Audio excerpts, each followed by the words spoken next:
नमस्कार साथियों, कैसे आप लोग। मैं सुमित कुमार स्वागत करता हूं आपका इस यूट्यूब चैनल पे। तो आज के इस वीडियो में बिजनेस, इकोनॉमी एंड बैंकिंग से related most important MCQ cover करेंगे। तो ऑलरेडी हम लोग 3 वीडियो बना चुके हैं इस टॉपिक पे। अगर आपने वो वीडियो नहीं देखा है तो वीडियो के प्लेलिस्ट में जाके देख सकते हैं। तो चलिए वीडियो शुरू करते हैं। अगर आप किसी भी कॉम्पिटिटिव एग्जाम का प्रिपरेशन करते हैं like NDA, CDS, AFCAT, SSC, UPSC, तो ये सेशन आपके लिए काफ़ी ज़्यादा हेल्पफुल रहेगी।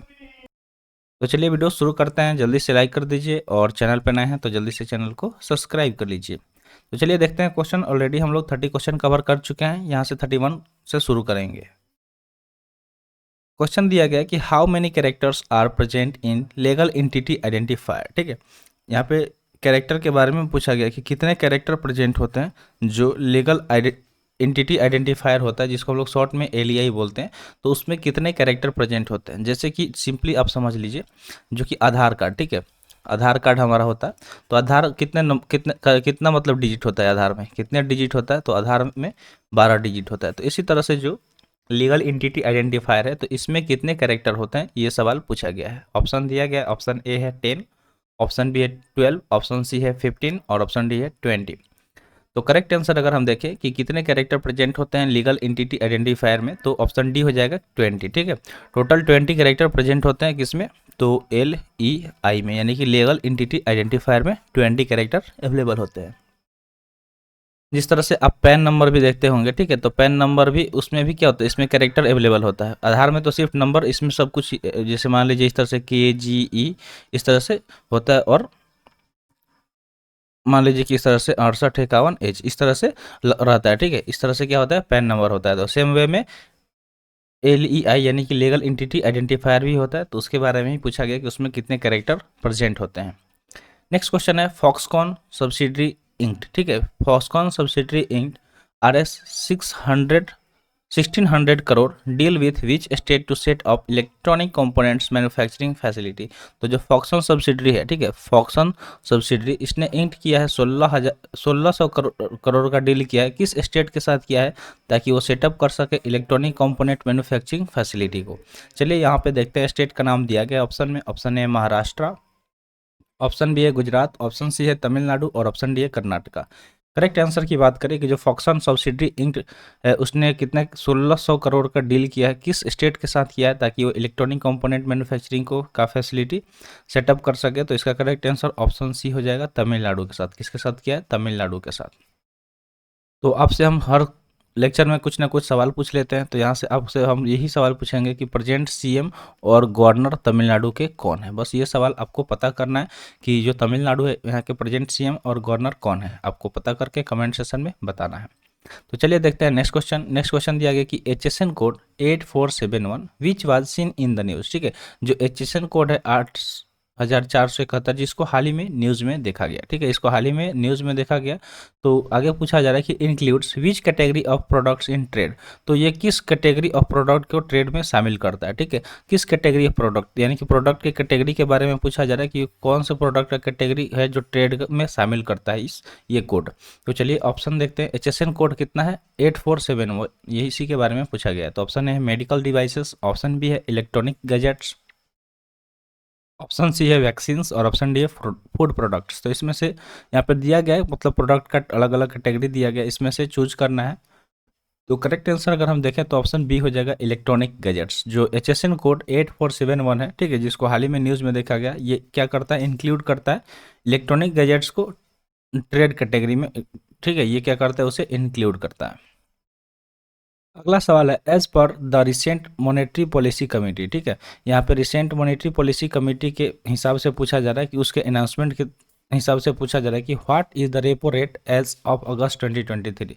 तो अगस्त 2023 का रेपो रेट यहाँ पे पूछा गया किसके हिसाब से, तो जो मॉनेटरी पॉलिसी कमेटी है उसके अनाउंसमेंट के हिसाब से यहाँ पे रेपो रेट के बारे में पूछा गया। कब का, तो अगस्त 2023 का। ऑप्शन है 5.5%, ऑप्शन बी है 6.5%, ऑप्शन सी है 7.5% और ऑप्शन डी है 8.5%। करेक्ट आंसर अगर हम इसका चूज करें तो करेक्ट आंसर क्या हो जाएगा, ऑप्शन बी हो जाएगा 6.5%। क्या हो जाएगा, 6.5%। ये रेपो रेट बताया गया अगस्त 2023 का, किसके हिसाब से, तो मॉनेटरी पॉलिसी कमेटी के अनाउंसमेंट के तौर पे बताया गया। अगला क्वेश्चन है कि which institution issued guidelines to bank and NBFCs not to levy penalty interest on borrowers in case of default. तो यहाँ पे एक संस्था के बारे में पूछा जा रहा है कि कौन सा संस्था है जिसने इशू किया एक गाइडलाइन को जारी किया, किसके लिए? तो बैंक्स और एनबीएफसी है, ठीक है। जो देखिए बैंक भी क्या करता है कि लोगों को पैसे देता है, personal loan, business loan, education loan, ठीक है, फार्मर लोन, बहुत तरह के लोन प्रोवाइड करता है बैंक। और एनबीएफसी होता है, कुछ नॉन बैंकिंग फाइनेंशियल कंपनीज भी होती है। एनबीएफसी मतलब होता है नॉन बैंकिंग फाइनेंशियल कंपनीज, जो मतलब बैंक से नहीं होता है, वो प्राइवेट होता है। तो उन लोगों के लिए एक गाइडलाइन जारी किया है कि वो पेनल्टी नहीं लगाएं, ठीक है। लिवाई पेनल पेनल इंटरेस्ट, ठीक है, जो पेनल इंटरेस्ट के बारे में यहाँ पे बात हो रहा है कि नॉट टू लिवाई। जैसे मान लीजिए कि बहुत सारे ऐसे बोरोवर होते हैं जो मतलब लोन लेते हैं, तो किसी किसी वजह से क्या होता है कि वो डिफ़ॉल्ट हो जाते हैं, ठीक है। डिफ़ॉल्टर उसको उनको बोला जाता है। जैसे मान लीजिए कि किसी कारण से उनके अकाउंट से पैसा नहीं कटा, ठीक है, तो अकाउंट से पैसा नहीं कटा तो जो उनका बाउंस होता है उस पे भी इंटरेस्ट लग जाता है। तो इस चीज़ को रोकने के लिए क्या किया है, एक संस्था ने गाइडलाइन जारी किया है। कौन सा संस्था है, चलिए देखते हैं। ऑप्शन में दिया गया नाम, ऑप्शन है ministry of finance, option B है आरबीआई, ऑप्शन सी है नीति आयोग और ऑप्शन डी है सुप्रीम कोर्ट ऑफ इंडिया। तो देखते हैं, करेक्ट आंसर ऑप्शन बी हो जाएगा, ठीक है। जो बैंकों का बैंक आरबीआई होता है, तो इसके बारे में ही पूछा गया। इसने ही क्या किया है, सॉरी, एक गाइडलाइन दिया है किसके लिए, बैंक्स और एनबीएफसी के लिए, कि वो जो पेनल इंटरेस्ट है बोरोवर्स का इन केस ऑफ डिफॉल्ट, उस पर वो कोई भी मतलब इंटरेस्ट नहीं लगाएं, ठीक है।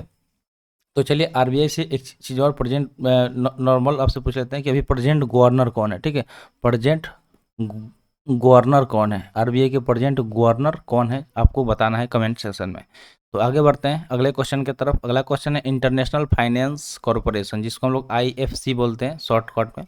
तो is said to invest up to $100 million in which Indian company. तो जो इंटरनेशनल फाइनेंस कॉरपोरेशन है, जिसको आईएफसी बोला जाता है, वो इन्वेस्ट करना चाहती है $100 million को। तो किस इंडियन कंपनी में वो इतना इन्वेस्टमेंट करना चाहती है, उस कंपनी के बारे में पूछा गया है। चलिए देखते हैं, अलग अलग कंपनी का नाम दिया गया ऑप्शन में। ऑप्शन ए है IIFL home finance limited, option B है LIC housing finance limited, option C है कैन फिन होम्स और ऑप्शन डी है नेशनल हाउसिंग बैंक। तो इनमें से करेक्ट आंसर चूज करना है। करेक्ट आंसर देखें तो ऑप्शन ए हो जाएगा आईआईएफएल होम फाइनेंस। जो आईआईएफएल होम फाइनेंस है, वो इसमें ही जो इंटरनेशनल फाइनेंस कॉरपोरेशन है, उन्होंने इन्वेस्ट किया कितना, इज सेड टू इन्वेस्ट, यानी कि वो इन्वेस्ट करना चाहती थी $100 बिलियन, ठीक है। तो यही क्वेश्चन आपसे पूछा गया था। अगला क्वेश्चन है कि अर्बन इंफ्रास्ट्रक्चर डेवलपमेंट फंड, ठीक है, यूआईडीएफ जिसको बोला जाता है, is executed by which institution. तो इसको किस इंस्टीट्यूशन द्वारा एक्सिक्यूटेड किया जाता है, किसको? तो यूआईडीएफ यानी कि अर्बन इंफ्रास्ट्रक्चर डेवलपमेंट फंड को। ऑप्शन दिया गया, ऑप्शन ए है national housing bank, option B है reserve bank of India, option C है नीति आयोग और ऑप्शन डी है securities exchange board of India, जिसको हम लोग शॉर्ट में सेबी भी बोलते हैं, ठीक है। तो सेबी का फुल फॉर्म यहाँ देख लीजिएगा, यही सेबी का फुल फॉर्म होता है।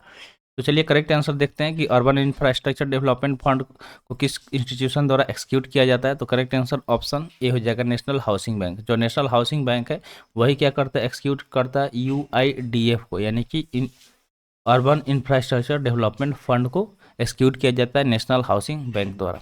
अगला सवाल है विच institution launch hello UPI conversational payment on UPI. तो कौन सा संस्था है जिसने लॉन्च किया हेलो यूपीआई कन्वर्सेशनल पेमेंट, ठीक है, कन्वर्सेशनल पेमेंट ऑन यूपीआई पे। इसको लॉन्च किया तो हेलो यूपीआई, ये एक कन्वर्सेशनल पेमेंट है किस पे, तो यूपीआई पे। यूपीआई का फुल फॉर्म क्या होता है, आपसे पूछे थे बहुत बार, एक फिर से पूछते हैं, देखते हैं कि किस किस को पता है यूपीआई का फुल फॉर्म। यूपीआई का फुल फॉर्म क्या होता है? तो चलिए उस इंस्टीट्यूशन के बारे में पूछा जा रहा है जिसने लॉन्च किया हेलो यूपीआई कन्वर्सेशनल पेमेंट, किस पे, तो यूपीआई पे। चलिए ऑप्शन देखते हैं। ऑप्शन ए है नैस्कॉम, ऑप्शन बी है एनपीसीआई, ऑप्शन सी है आरबीआई और ऑप्शन डी है सेबी। तो करेक्ट आंसर इसका ऑप्शन बी हो जाएगा एनपीसीआई। एनपीसीआई का फुल फॉर्म क्या होता है, national payment corporation of India, ठीक है, national payment corporation of India, ठीक है।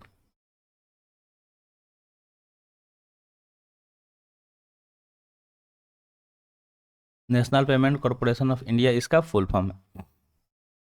अगला सवाल है what is the annual rate of inflation based on all India wholesale price index इन अगस्त 2023। तो कहा जा रहा है कि एनुअल रेट ऑफ इन्फ्लेशन क्या है all India wholesale price index August 2023 का। तो चलिए ऑप्शन देखते हैं। ऑप्शन यहाँ पे दिया गया है -0.52%, ऑप्शन बी है -1.52%, ऑप्शन सी है +0.52% और ऑप्शन डी है +0.52%।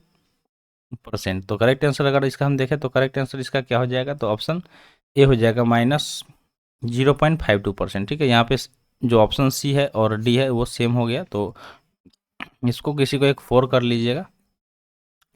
तो करेक्ट आंसर ऑप्शन 0.52% हो जाएगा, वो भी माइनस में। अगला सवाल है, विच institution release the financial inclusion index in India. ठीक है, दो जो जो फाइनेंशियल इंक्लूजन इंडेक्स है इसके बारे में पूछा जा रहा है, किसके बारे में, फाइनेंशियल इंक्लूजन इंडेक्स के बारे में किस संस्था द्वारा रिलीज किया जाता है, उस संस्था का नाम पूछा गया, भारत में किसके द्वारा रिलीज किया जाता है। Option A NITI Aayog, option B है आरबीआई, ऑप्शन सी है नाबार्ड और ऑप्शन डी है एनपीसीआई। करेक्ट आंसर देखें तो कौन सा संस्था द्वारा फाइनेंशियल इंक्लूजन इंडेक्स को जारी किया जाता है, तो करेक्ट आंसर ऑप्शन बी हो जाएगा आरबीआई द्वारा। ठीक है, रिजर्व बैंक ऑफ इंडिया द्वारा क्या किया जाता है, इसको रिलीज किया जाता है। तो हम आपसे सवाल पूछे थे, इसके प्रेजेंट गवर्नर कौन है। ठीक है, प्रेजेंट गवर्नर कौन है, तो आपने जवाब अगर नहीं दिया है तो लास्ट में जरूर देखिए दीजिएगा कि इसके प्रेजेंट गवर्नर कौन है। तो आज के लिए इतना ही। ठीक है, आज का सेशन यहीं पर समाप्त हुआ। सेशन कैसा लगा कमेंट सेशन में जरूर बताइएगा। तो मिलते हैं फिर अगले वीडियो में। Thanks for watching. जय हिंद।